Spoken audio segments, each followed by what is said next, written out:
Now, surprisingly, in 2024, the iPad 9 is still in Apple's lineup as the cheapest option to get an iPad. And yeah, it looks a little dated on the front compared to some of the others, which is probably one reason why this one gets overlooked. But now that we have the iPad 10, and more than likely, this could be the last year you see this iPad in the lineup, is it still worth getting? Well, let's get started. Now, normal price for this is right around $329 in the United States, but I've seen it as low as $250 here recently, which is about as good as it's gonna get for an iPad. Storage options are 64 or 256 gigabytes, and the screen on here doesn't look as modern as the iPad 10, but you get a 10.2 inch with 1620 by 2160 resolution, which is still pretty good even in 2024. It seems bright enough, has good contrast. I feel like it's still looks like good quality, especially when compared to other tablets in this category. Yes, you've got the bigger bezels on top and bottom, but the plus side is you've got a fingerprint scanner or Touch ID right there on the front versus on the power button for the iPad 10 and other iPads. But keep in mind, you don't even get a fingerprint scanner on most other tablets in this price range. It's probably going to be personal preference, but I would say it's also easier to use the Touch ID on the front versus on the power button. And even though this display is not fully laminated like the more expensive iPads, it's got 500 nits brightness and looks good when playing games, watching movies, or browsing online. I feel like the screen quality is going to be good enough for most people.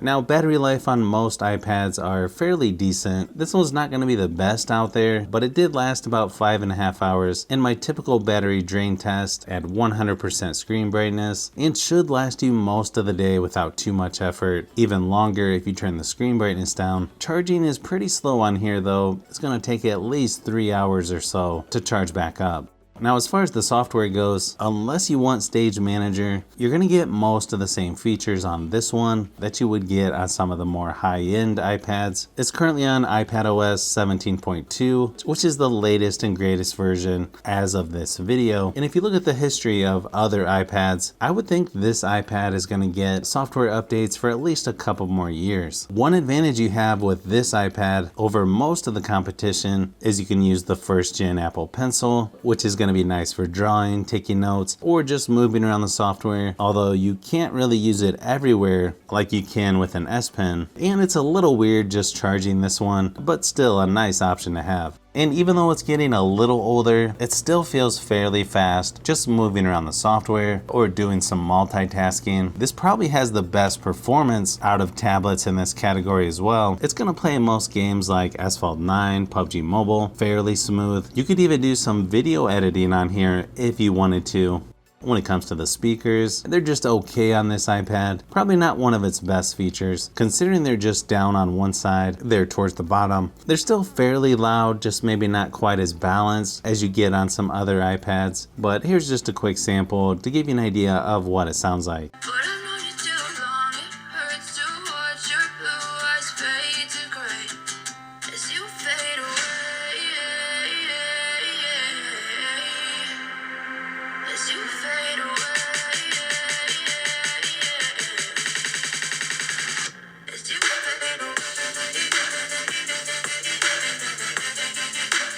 Now, when it comes to cameras on tablets, they're usually not the best. It's actually not bad on this one though, especially for this category of tablets. You've got an 8 megapixel rear facing, 12 megapixel ultra wide there on the front. You've also got center stage, which is going to keep you centered while doing FaceTime or Zoom meetings. You're also not going to be able to shoot 4K resolution for video recording, but 1080p is probably going to be good enough for most people. Here's a few quick samples just to give you an idea of what to expect.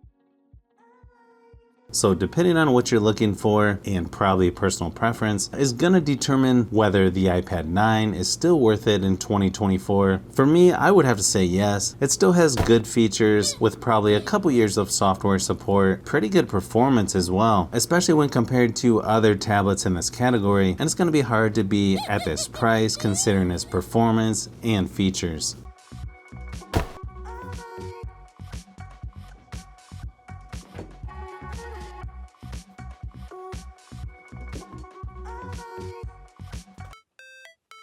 So if you've made it this far into the video, you may want to say thanks by subscribing, and don't forget to give a thumbs up if this video was helpful. This is Brian from Fishbee Productions. Thanks for watching, and I'll see you on the next one.